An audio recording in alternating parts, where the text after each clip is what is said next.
शिवलिंग पर सही तरीके से जल नहीं चढ़ाया तो पाप के भोगी बन जाओगे। शिवलिंग पर जल चढ़ाना हम लोगों को सही तरीके से आता ही नहीं। अगर हम सही तरीके से शिवलिंग पर जल नहीं चढ़ाएंगे तो हमको पाप मिल जाएगा, मतलब पाप के भोगी बन जाएंगे।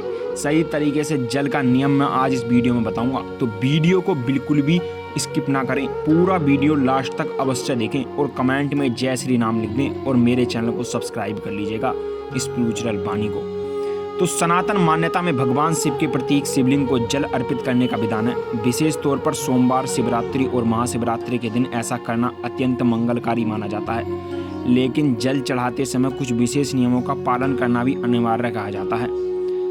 भगवान शिव को महादेव कहा जाता है। इनकी पूजा करने से बहुत ही प्रभावशाली फलों की प्राप्ति होती है, लेकिन साथ ही साथ ये भी जरूरी है कि शिव पूजन के दौरान कुछ विशेष नियमों का भी पालन किया जाए, ताकि जिस मनोकामना या उद्देश्य के साथ हम पूजा कर रहे हैं वह पूर्ण हो, जीवन में हमें निराश ना होना पड़े।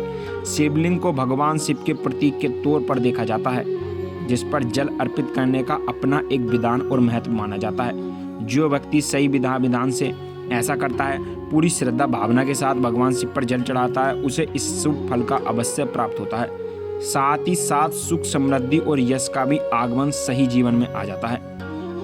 सनातन मान्यताओं के अनुसार शिवलिंग पर जल चढ़ाते समय जातक का मुख हमेशा, ध्यान से सुन लो, दक्षिण दिशा की ओर होना चाहिए। मान्यताओं के अनुसार इस दिशा में मुख का जल का अध्ययन देने से भगवान शिव जल्दी होते हैं, खुश हो जाते हैं, मतलब, और भक्तों की समस्त मनोकामना पूर्ण कर देते हैं। अब मैं आपको बताता हूँ एक महत्वपूर्ण बात यह भी है कि दक्षिण दिशा में मुख कर शिवलिंग को जल का अध्ययन देते समय एक चीज का ध्यान अवश्य रखें, जल की धार उत्तर दिशा में गिरनी चाहिए और मुख तुम्हारा हमेशा दक्षिण दिशा में होना चाहिए। शिव पुराण के अनुसार जब शिवलिंग पर जल अर्पित कर दिया जाता है तब उसकी परिक्रमा नहीं करनी चाहिए, क्योंकि शिवलिंग पर चढ़ा जल लांघना नहीं चाहिए। जो व्यक्ति ऐसा करता है उसे भगवान शिव के कोप का भागी बनना पड़ता है, इसलिए जल चढ़ाने के बाद परिक्रमा नहीं करनी चाहिए।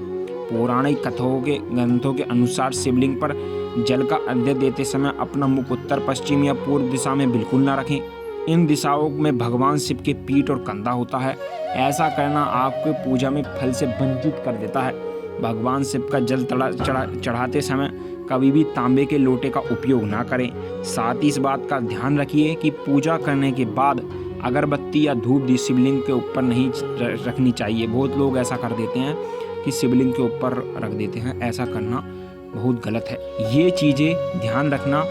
अगर आप इन चीज़ों का ध्यान रखते हो तो आपको कभी भी पाप का भोगी नहीं बनना पड़ेगा। और हाँ, हमारे चैनल स्पिरिचुअल वाणी को सब्सक्राइब कर लीजिएगा, क्योंकि आपको धार्मिक से जुड़ी हर वीडियो मिलती रहेंगी। धार्मिक वाणी सब्सक्राइब कर लीजिएगा और मिलते हैं अगली वीडियो में। और कमेंट में जय श्री राम लिख के और वीडियो को लाइक कर दीजिएगा अभी से।